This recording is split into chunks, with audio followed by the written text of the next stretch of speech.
recovery of our North Gulf site.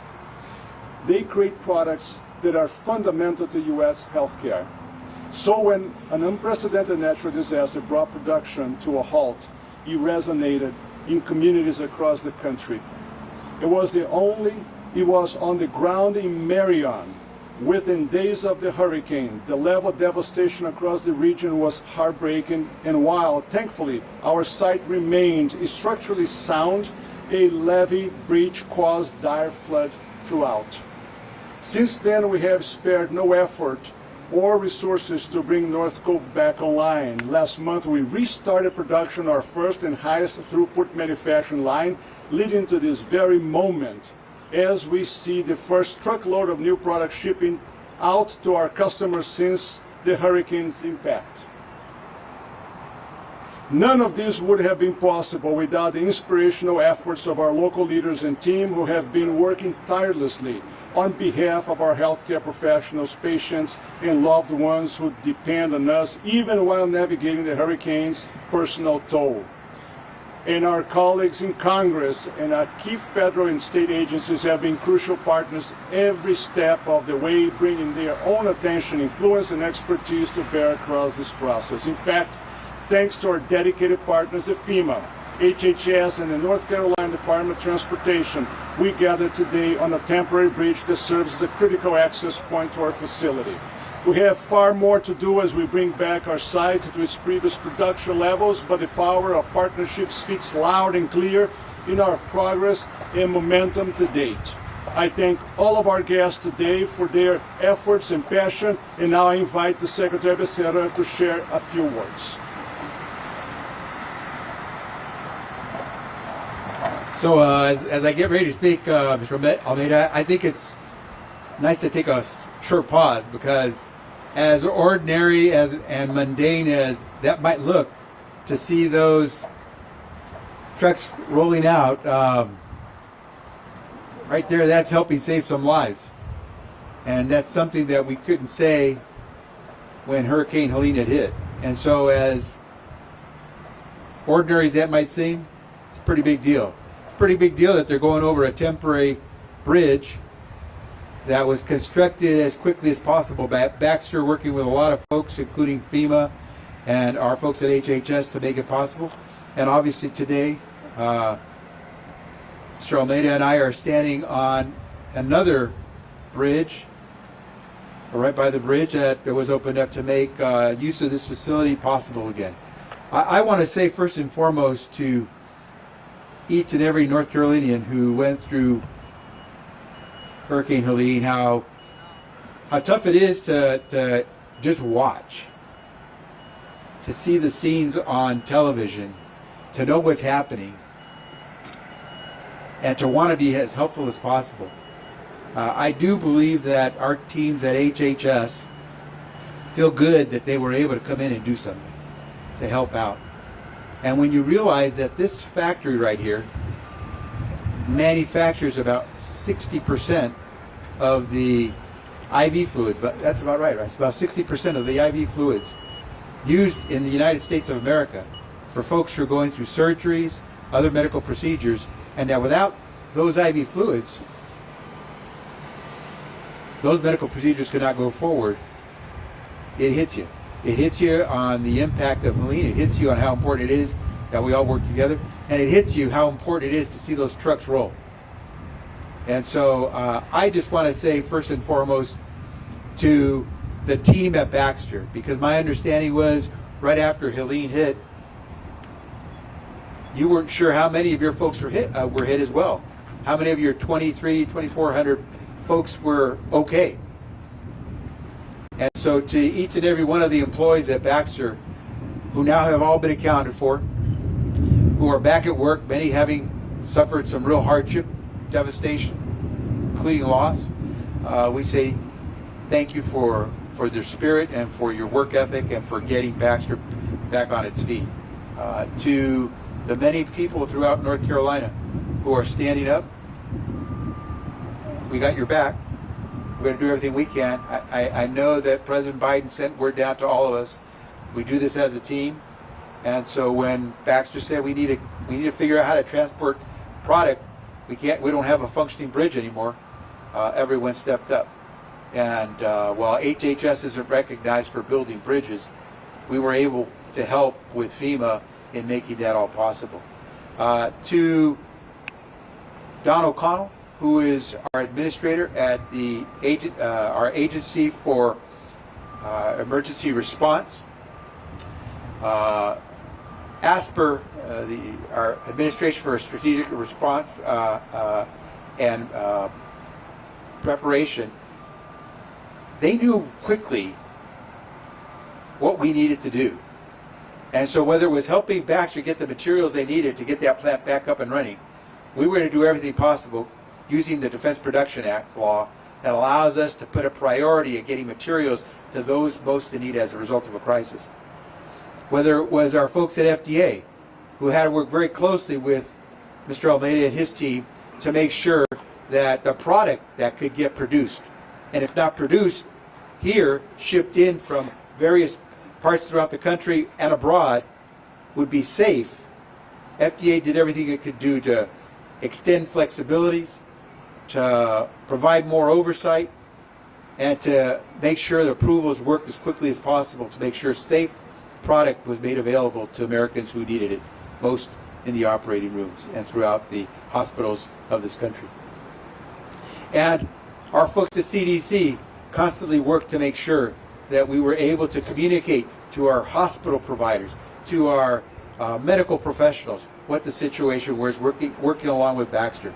And so to Don O'Connell, as I said, our ASPR, to Rob Califf, the commissioner of the FDA, to Mandy Cohen, the director of the CDC, and to all of our teams that work with those three agencies and within HHS, I want to say thank you for the work that we were able to do. We're not done. I know, Joe, you probably would say that you're looking forward to seeing more of those trucks roll out today. This is the first day that they're rolling out. Good news. But we still have providers out there who are aching to get more shipments of supply of the product. And so we'll continue to work with them. We appreciate that providers were willing to work with us to conserve product. We were able to help Baxter extend the life of some of their product that was getting ready to expire. We appreciate the effort that Baxter undertook to essentially ship air freight. I don't know what the final quantity will be, but I know it's some 200 flights that are going to be coming in between, already coming in until the end of the year, to make sure product was supplemented with the domestic product was supplemented. So it is a all hands on deck effort. It has been a true partnership, and I know on behalf of President Biden and Vice President Harris, I can say that we hope that we've been on the field with you all the way, and that we will not leave until we all get back to where we should be. And I know, as President Biden has said, I will repeat, it's great to see us back up, but we know a lot of folks are still trying to figure things out, not just work-wise, but home-wise. So we are there. We hope we can continue to support the efforts that Baxter and others in North Carolina are making to get back on their feet, and not only get back on their feet, but get back to an even better place than before. HHS is proud to be here again, and we will continue to support the efforts to get America healthy. Thank you very much. I think we're ready to take some questions. Alyssa, you going to handle that? Yeah, we'll open it up for questions. Please give your name, your outlet, and we ask you to please stick with questions on the topic tonight.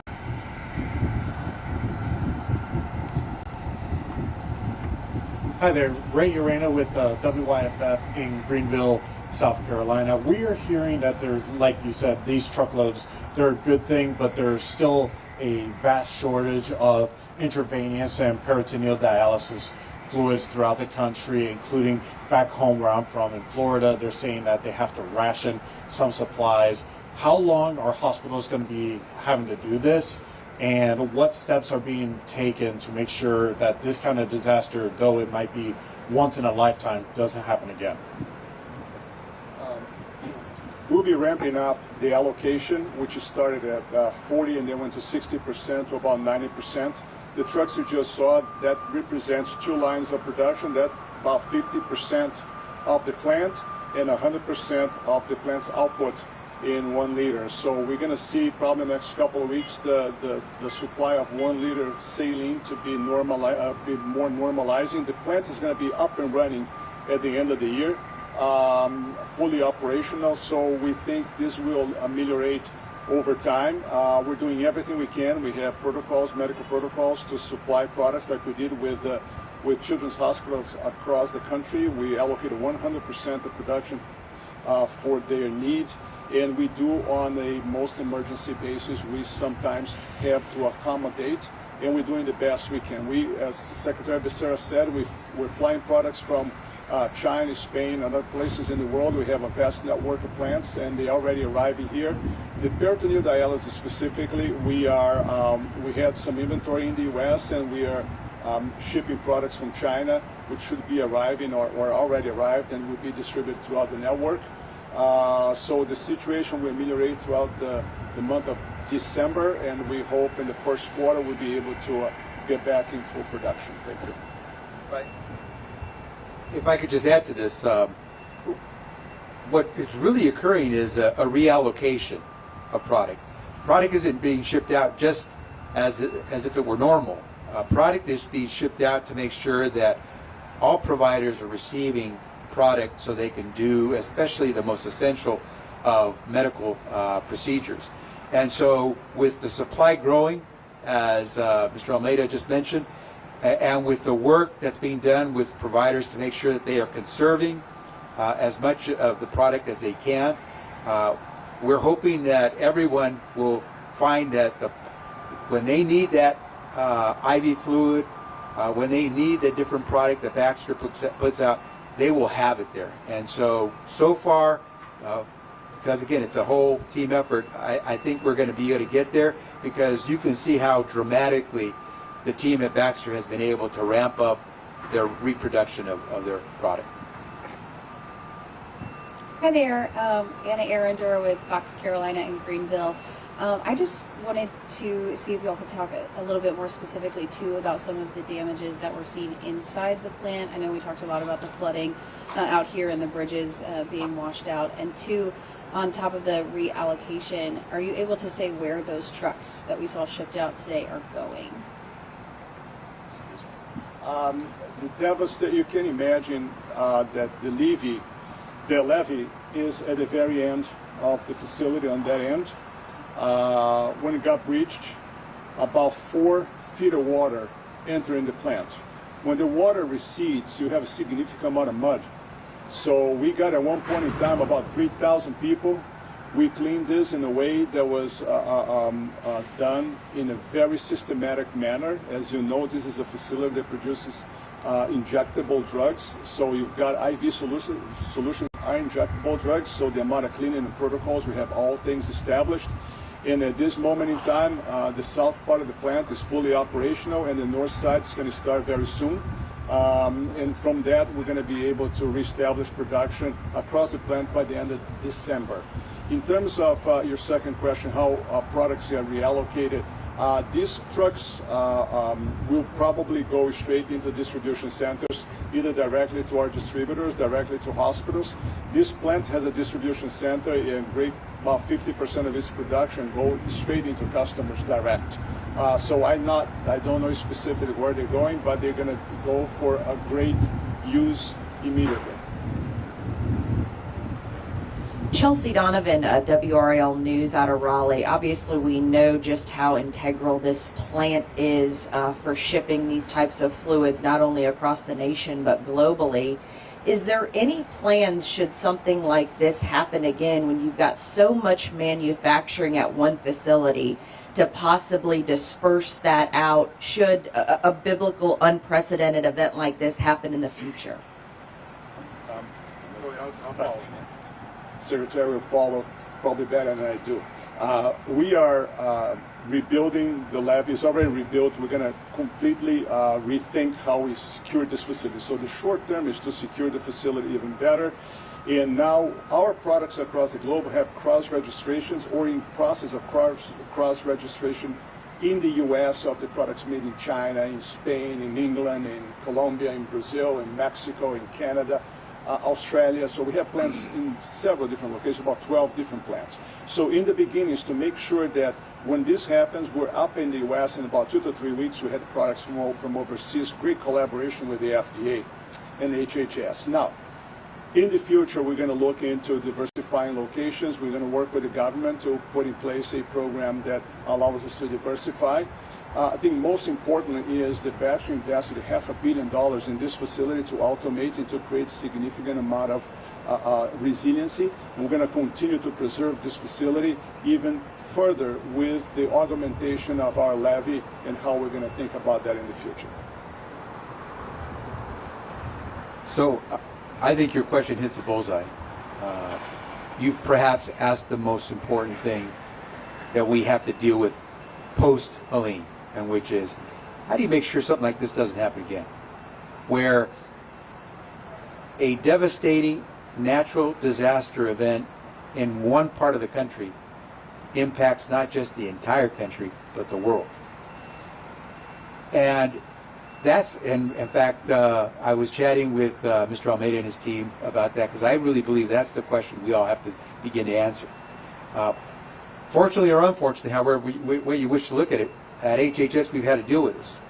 Before this, we had to deal with a cyber attack, which caused a company, Change Health, which is owned by United Health, one of the largest companies in the world, health companies in the world, which brought down the entire, virtually the entire system that Change Health had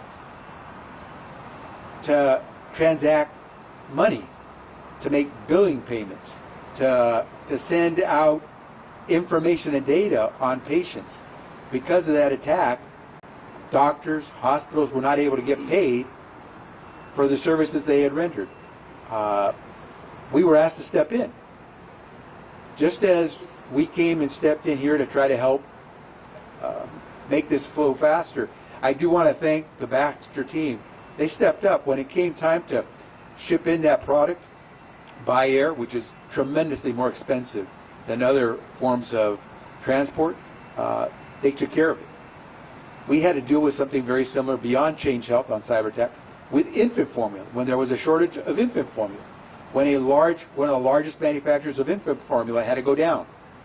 And all of a sudden, there wasn't enough infant formula on the shelves in our grocery stores, and parents were panicking. We had to step in again. You can't just do the things this way. Your question strikes to the heart of what's going on, which I believe is the fact that the way we store and move product around isn't going to work when you have these kinds of disasters. Just-in-time inventory management, which means that you try to stock only what you need for your existing needs and not much more, because you don't want to have to pay to store that stuff, doesn't help you if all of a sudden you can't just bring in the stuff when you need it. And that's a question that the healthcare sector is going to have to talk about, because healthcare is not a commodity. And when you need healthcare, you need it now. It's not a widget. It could be life-saving. And so what these events should teach us is that we have to all work together to make sure that as efficiently and as cost-effectively as we can, we have the services and products, medical products available for Americans, so that no one goes without when it's their time for need. And Helene taught us a lot of lessons. I hope everyone's listening and that they've heard that question that you've asked, because we have to answer that. Hi, Madison Smith, WLOS in Asheville, North Carolina. I was wondering, can you talk about how severe the backlog of product was, and how long will it take for hospitals across the nation to fully recoup from this?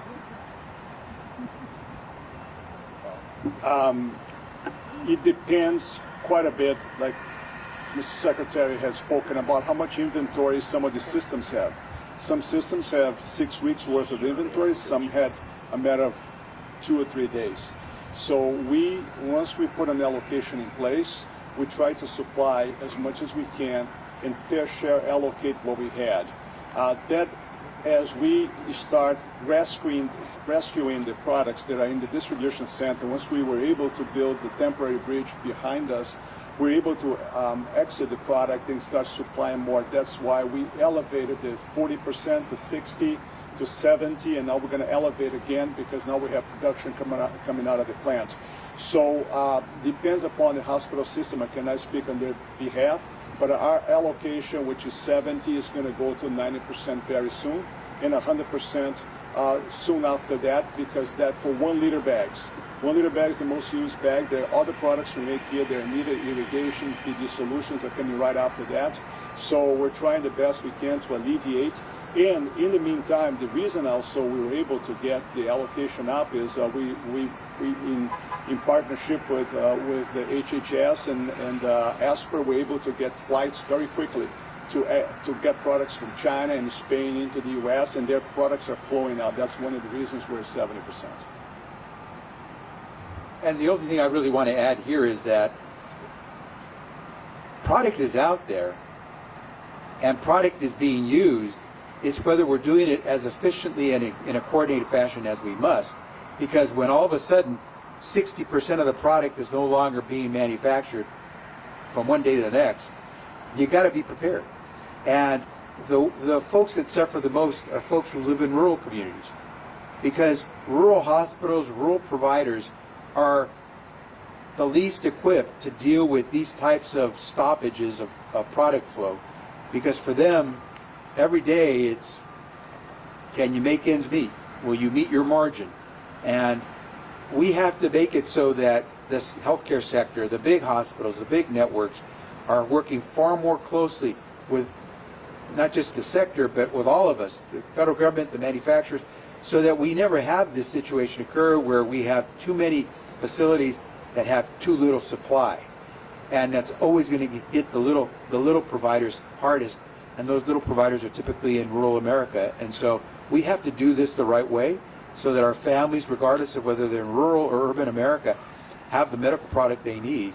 And it's not going to stop their loved ones from getting the procedures they need simply because one plant had to shut down for a period of time. This concludes the press conference, so thank you all for making it out today. Thanks very much.